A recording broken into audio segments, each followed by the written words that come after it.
Hi everyone, welcome to another episode of Pena Baleta. Today we have Sébastien Borget, the co-founder of the Sandbox, a decentralized gaming virtual world with NFTs. This virtual metaverse lets users create and monetize gaming experiences easily. Sébastien is also the president of the Blockchain Game Alliance, which is an organization committed to promoting blockchain within the gaming industry. In today's episode, we cover an introduction to the Sandbox virtual world, the significance of the SAND token, how to monetize and add value to your lands, the case for blockchain gaming, jobs created through the metaverse, how companies can use virtual worlds to grow their business, public figures investing in virtual worlds, and NFT mass adoption. In his own words, the revolution has started. Let's create jobs and change the way people live, create, play, govern, and earn in the virtual world. 2021 will be the year of the metaverse and will bring the sandbox to life. So just before we begin, I'll give you a basic overview on Sandbox. So Sandbox is a gaming metaverse built on the Ethereum blockchain where gamers can create and play games created by others. If you're not into gaming, you can still make income through investing in virtual land and using the Sandbox marketplace, which went live recently. The core idea of the virtual world being on blockchain is the possibility of individual ownership of land and assets. The SAND token is used to purchase land. On this land, a game from voxels can be built by using the game maker and SAND tokens that can be bought in exchange of fiat currency. If you get the chance to browse through the virtual world of Sandbox, you will see significant owners such as Binance, Socios.com, which is powered by Chili's fan tokens, Gemini Exchange owned by Winklevoss twins, Atari, and CoinMarketCap, which I'm just about to use. With regards to its tokenomics, the SAND token is currently ranked at 145th position with a market cap of 350 million. It has a fully diluted market cap of 1.5 billion with 23% already in circulating supply and a 3 billion max supply. Most tokens allocated in the seed sale and to the founders are fully locked till end of 2022 to 2024. All in all, there are so many tailwinds for virtual worlds. The global gaming market is expected to reach 170 billion by 2025 with a compounded annual growth rate of 8%, which is not even considering the acceleration caused by the pandemic. It is always good to invest in an asset that encourages and rewards creativity. Think Spotify, YouTube, Fiverr, and even Shopify. Virtual worlds, in my opinion, will be the core foundation to build the next level of the creator economy. Here's my conversation with Sébastien Borget. It's not just something that's going to fade away, but something that just starts and builds upon to new levels by leveraging the fact that we're just scratching the surface of what the utility of those NFT, what are the use case behind for those NFTs, and how the brands that engage with them offer value for them. So welcome to the show, Sébastien. How are you doing? All great. Thanks, Ashan. Just get started with yourself first. How did you first get into the crypto space and how did you start the Sandbox game ecosystem? Well, long story short, I've been always an entrepreneur passionate by new technologies. So with my business partner, it's been 14 years. We've been working together as co-founders. First started into a peer-to-peer technology company, being one of the pioneers to adopt BitTorrent technology. Then a new company that's been, after selling this one, we have been involved into online media storage, streaming files in the cloud. Then again, we were one of the pioneers into mobile gaming, free-to-play games that use IPs and allows turning players into creators. So once we learned more about blockchain, Bitcoin toward 2017, and then we saw CryptoKitties and CryptoPunks, we immediately saw the potential of applying this technology with our existing franchise, Sandbox, and that's how we really dive into, well, becoming, again, a pioneers in the space of NFTs, turning anyone into an NFT creator with the tool of the Sandbox platform and enabling them to make their NFTs, sell them on the marketplace, trade them with other users, monetize their time, monetize their creation, use them. So that's something also really important in the space of NFTs is like there's a true utility attached with the game maker that allows anyone to build games without any programming knowledge in the Sandbox gaming metaverse. That's amazing. So how would you actually introduce Sandbox to someone who's never heard of the Sandbox game or a gaming metaverse? Well, Sandbox, it's a virtual world which is focused on gaming that provides tools for creators to make 3D assets, to monetize those 3D assets on the marketplace by turning them into NFTs that are digital assets on the blockchain that have scarcity, rarity, aesthetics, and other attributes and are usable with our game maker. And what's unique in Sandbox is really the idea that it's an open metaverse. It's really decentralized by nature. All the users own the land, all the users own their content. It will be progressively over time 100% decentralized, meaning like all the content will and the currency of the platform will be in the hands of the user, who can then decide the future of the platform through the governance and the DAO, who can decide how this virtual world is going to evolve, what are the different parameters, priorities in the roadmap, content, etc., that will be appearing in it. So how does the SAND token actually fit into this ecosystem? What is the importance of the SAND token? SAND is the utility token of the platform. It has been listed. It has been launched in last August last year. Even though we already had vision for SAND token from the very beginning in our white paper, but we waited to have the platform ready and several tools available before we introduced SAND. SAND serves first as a medium of exchange. So you'll be users, creator, artists. They will use SAND to acquire land, acquire asset, pay for the games they play, and it's the economy, that circular economy that's in place between the different actors of the platform. It's also a way to participate in the governance through the DAO. So owning SAND will allow you to vote in those decisions that drive the future of the platform, as I mentioned before. And it's also a way, if you're not necessarily an artist, a player, creator yourself, to still participate and receive potential revenue stream from staking SAND into land, staking SAND into Uniswap pools or other DeFi protocols, or staking SAND for receiving NFTs, for example. Got it. So for example, say user gets really interested with the ecosystem, goes ahead and there's a land pre-sale and they sign up and they get a land. So what is the incentive to actually hold the land long term rather than flipping it for a quick surge in price? How can they monetize that? That's a great question. So land is really the most important NFTs out of Sandbox so far. We sold about 45% of the land in total on the map that will contain never ever any more than 464 lands in total. So each land is an NFT on the blockchain with a unique location. It can be owned by the user, and it's the gateway to monetization of the platform. By owning a land, you can publish on it your game, then you can monetize it. Players can come and visit your experience or your game. If you're not a creator, you can still rent that land to other creators, because there's, as you know, there is a scarcity. There's only so few that will be available, whereas there are billions of gamers, creators around the world.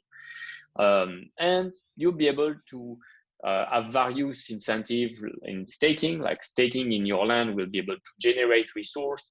Having other players play in your land can also generate resource for them, their play to earn. So it's really a central piece of our virtual world. And that's why so many people understand the value of land. It's very tangible. It connects with the real world, like real estate.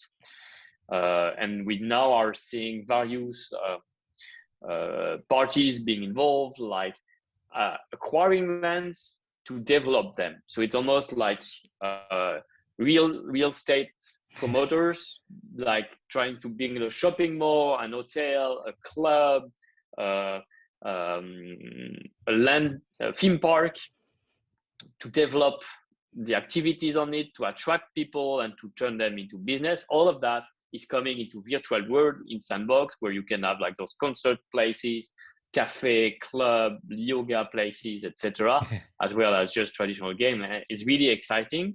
And we just announced, 2 days ago, 3 days ago, that we had major strategic partners that acquire land, including Silicon Valley investors, the Winklevoss twins, founders of PayPal, Ken Howery, or game studios, for example, which is really exciting to see. Like now, they are those pioneers, those innovators, as well as seeing that the presence in the metaverse is a step forward to the future, and it all starts down with land.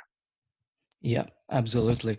So you mentioned about the scarcity of land, and 45% of it is already exhausted. So once that 100% of land is sold, what would be your main focus with the Sandbox metaverse? Well, we don't need to wait for the land to be all sold to continue building the platform, of course. So we release on a regular basis the creation tool that will enable the landowner to build great experience with a lot of ease onto their land. We're adding features such as the capacity to import NFT, to display the NFTs from your wallet or external NFTs into your land, gamification mechanics, ways to have better control, camera, visual effect as well for those who are interested in creating games on their land. We're also preparing to open that metaverse to the public progressively. So the launch of the alpha version is upcoming. We're expecting it for May. We'll be making announcements soon, and we're building the systems behind. It will be a first taste for everyone to see what we're aiming for in play to earn. Of course, that vision will be improved over the next 1, 2, 3, 10 years. But the first version, an alpha, so that's the first test, but it's going to be exciting, and it's putting in place the systems that will be made available to all landowners in terms of like how to enable access to your land with an NFT, or for anyone, how to monetize your land concretely, how to build a reward for your lands. And that, I think, will be quite exciting. Yeah. So you mentioned a really interesting point about different industries getting into the metaverse as well. If someone sees a virtual world, they'd probably think it's just for gaming individuals. But do you see the potential of big companies acquiring virtual land for marketing purposes going forward as well? I think it's interesting, but it shouldn't be considered just for marketing. Like Sandbox is a platform. In the same manner that you can see Facebook, TikTok, the App Store as platform as well. What do you do when you join a platform? You just sit there, basically. You have a strategy, a long-term strategy on publishing content on that platform. So what are we going to add in terms of content? What are the user and the audience expecting? How do we engage in a meaningful way with our audience on that platform? So if you just use land to put a logo there and be gone, your land will not appreciate in value. We will not build a community of users around it. It will be quite empty and boring, whereas other actors will leverage the platform much better than you do. They will understand the tools. They will drive their audience there to interact in a novel manner with a community-first approach, creating content that allows interaction. Like, for example, in Sandbox, one of the primary interaction for communities is the user-generated content aspect. The fact that when we have IPs and brands like Atari, Roller Coaster Tycoon, Shaun the Sheep, Care Bears, the Smurf, and more, having a presence in Sandbox, they first offer NFTs to the users so they can create games with their brands, which is already a strong added value that you do not find anywhere else. Like, you cannot create your own Smurf game or your own Atari games out there. But now, like, you can get those game assets, you can play with them, you can create your own adventures, stories, etc. And then there will be more content available, and there will be a social hub where you can interact with other users in the place that and the brands you love. So that's, I think, one of the many right approach that the metaverse enables. The alpha release of the gaming platform, which is coming soon, What other pockets of value will it unlock for the ecosystem? How big will this be for the whole project? Well, there's be several main milestones that's still coming to be released on Sandbox. We launched recently the marketplace beta. It was a beta, so it's going to continue evolving. We're adding more features to it. We're going to facilitate the possibility of users to acquire more NFTs than one by one, to implement a layer two, probably to even increase the transaction speed and the facilitate the transaction among the users. We're going to release the alpha, then progressively release more seasons for players, release more social hubs, and it open progressively the metaverse so anyone can publish on their land and take it from there. The next year, probably work on the mobile version. Then once we have enough audience that will be interested for this particular platform, and continue to upgrade the tools for creators to make better experience, to make more live performance as well, and so on. Let's talk a bit about some comparatives with Sandbox.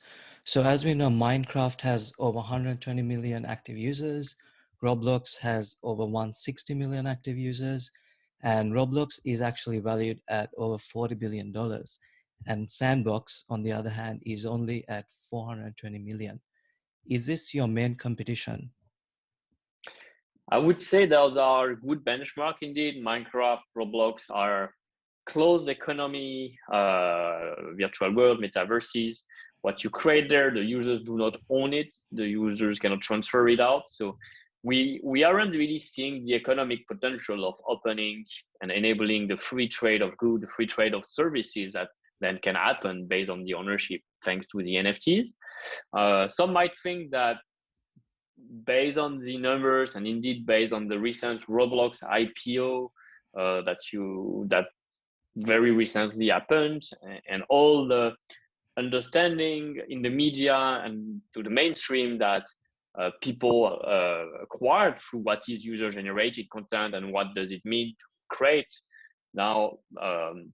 I do think there's a lot of potential with Sandbox, and I encourage to follow what we are doing on social media, on check sandbox.game, join our Medium and different social media channels, Telegram, Discord, to learn more and see if you feel like the value proposal of Sandbox to be more like an adult-oriented virtual world with brands, with NFTs, with the monetization that's already happening. Like artists are making a revenue and a living on selling their NFTs on our marketplace.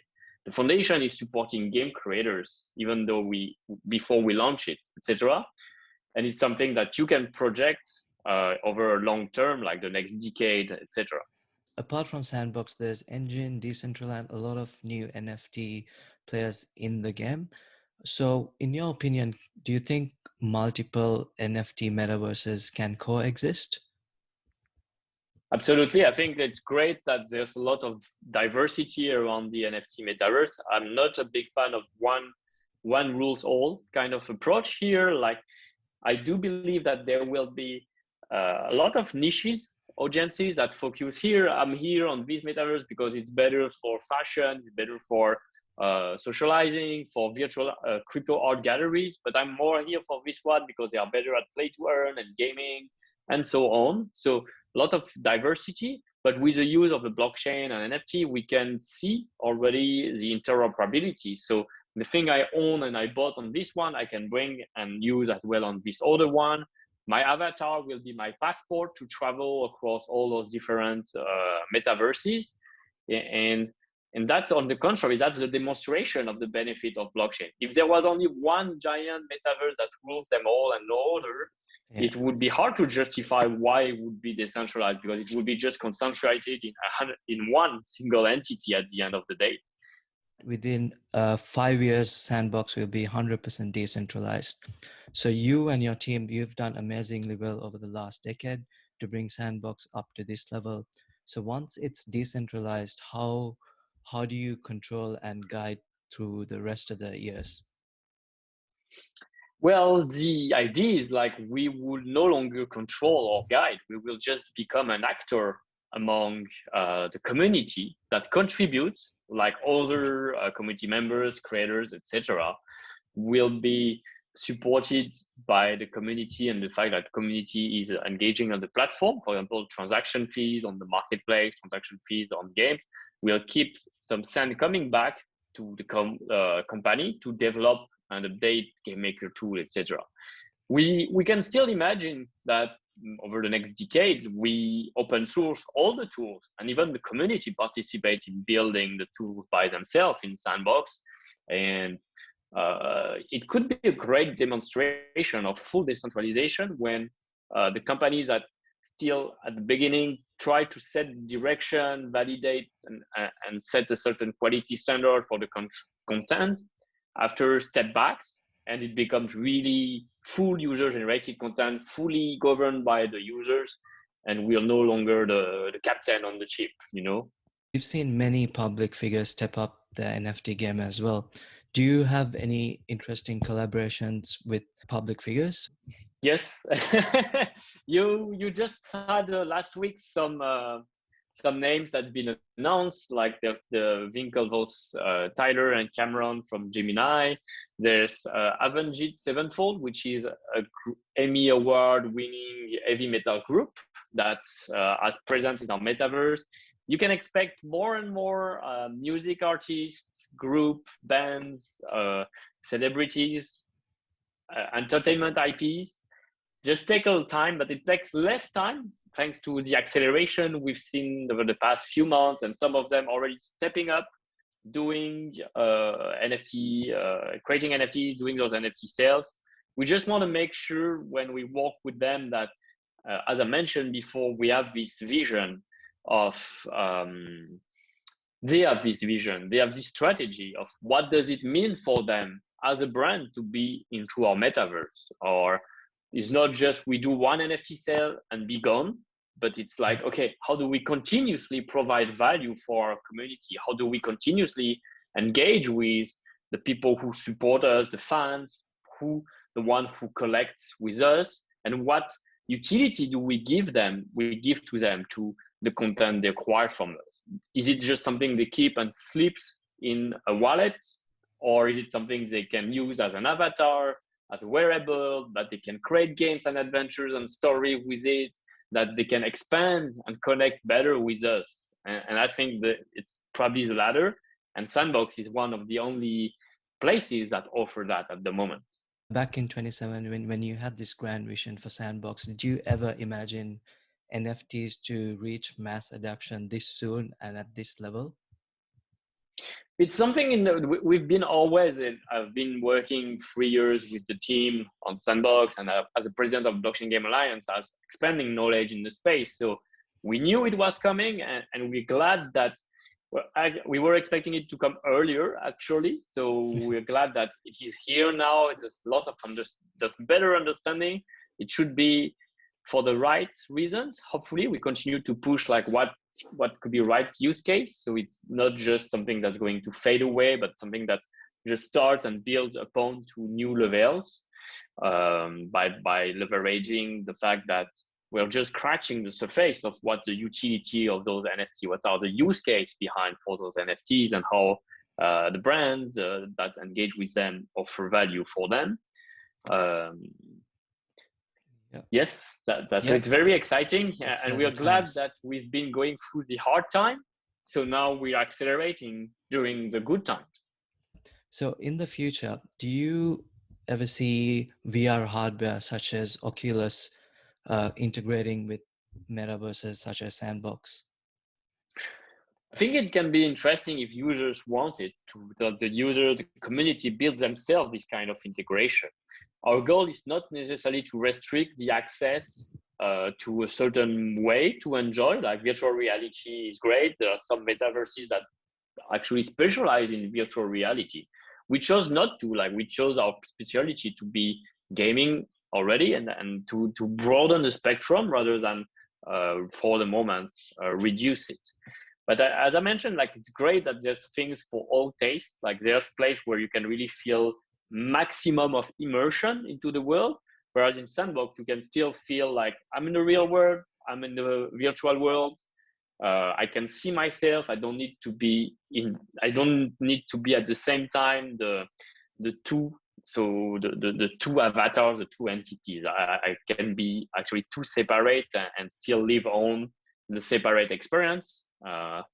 That's an interesting take as well. So I can talk with you, but on the same time, I could move my avatar and chat and be that other person, and it's not ambivalent. Whereas in some other, if I'm immersed, I need to be both at the same time. Yeah, one of the other questions some people might have with metaverses is the gaming metaverses, they mostly appeal to the younger generation, Gen Z, mostly Gen Z. So how does gaming metaverses plan on to keep that demand coming even as they age?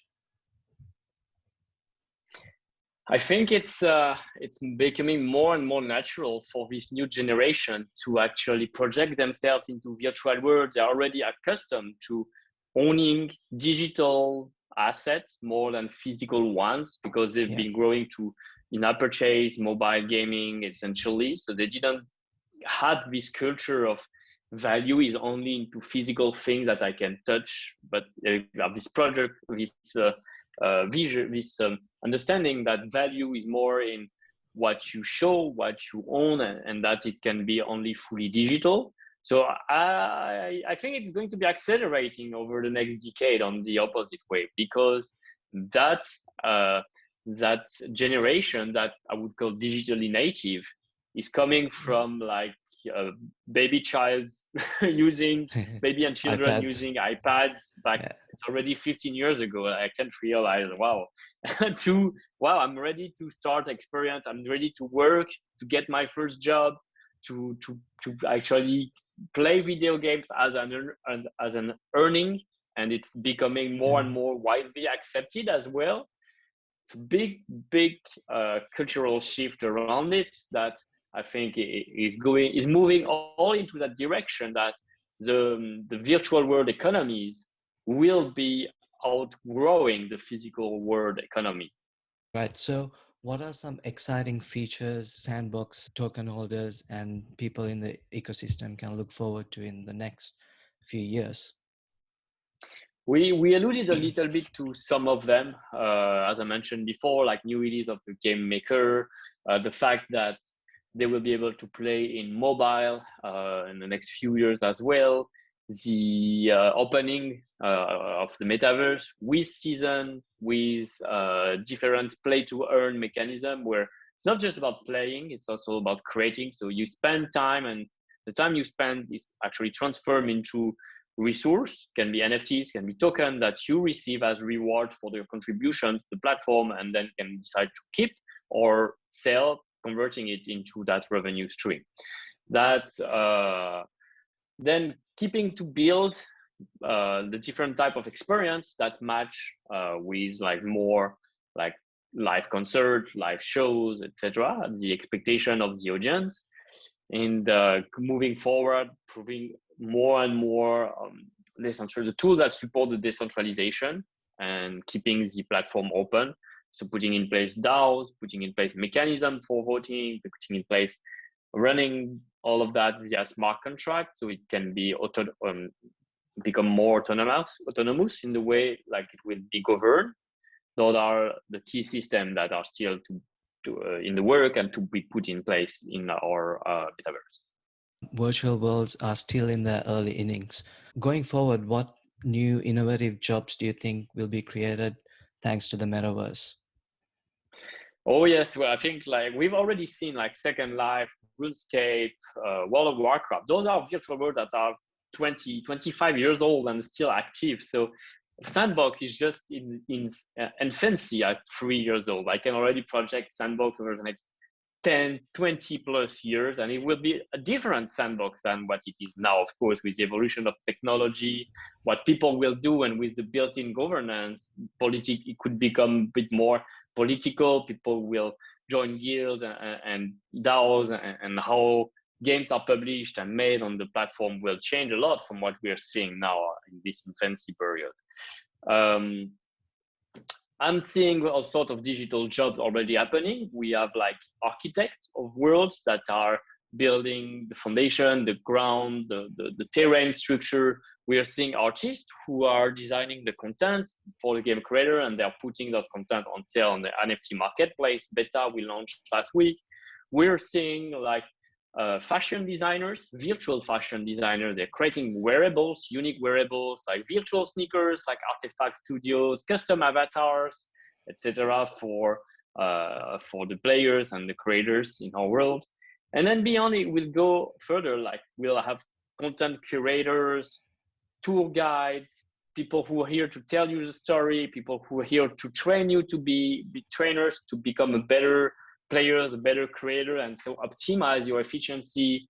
We're seeing like guild runners that essentially are training people to play to maximize the outcome they collect via play to earn. We're already seeing it with partners like Yield Games, for example, and share the revenue that as a guild. So probably being multiple into a group, this decentralized group, will be more efficient than just working on your own in this decentralized virtual world. And I think it makes sense. Yeah, just scratching the surface here. So many possibilities, right? Yeah. To all the kids that are listening to this, good luck explaining that to your parents. So, Sebastien, how can people get involved with the community and connect with you to learn more about the platform? And actually, more than just learning about the platform, how can they be an active part of the community? Well, the Discord, the Telegram are the best place to start. Like you'll meet and mingle there with a lot of creators and artists who use Sandbox on a daily basis now. Following us on Twitter, we're really happy to just pass the 100,000 followers. That's also a great way to stay up to date. Owning a land, owning an NFT asset, that's the first step. Like, why would you buy this now? Well, for the learning curve. Like once you start owning that asset, buying it, you get that they click like, yes, I can buy something with my own currency, and I can buy something that's worth just a few cents, a few dollars, or potentially I can, because I own my private key, I own that in my wallet, I can then build and own things that are worth in the 10 of thousand, in the 100 of thousand, and potentially more as well in the future. So build all that culture. Friction might be friction at the beginning still, but friction is knowledge, and the very few that decide to move that little barrier forward, I think they're all convinced about the value proposition. You'll not find a lot of people that say, I don't see the utility, I don't see the purpose or the vision behind. Thank you, Sebastien, for your time. Absolutely. Thank you for this interview, and hope to share some news on a regular basis about how Sandbox evolves. So we'll speak again. Thank you everyone for listening. I hope you learned something new from it. And if you found some value from this episode, please make sure to like, comment, subscribe, and most importantly, share it with someone you know. Have an awesome day and take care.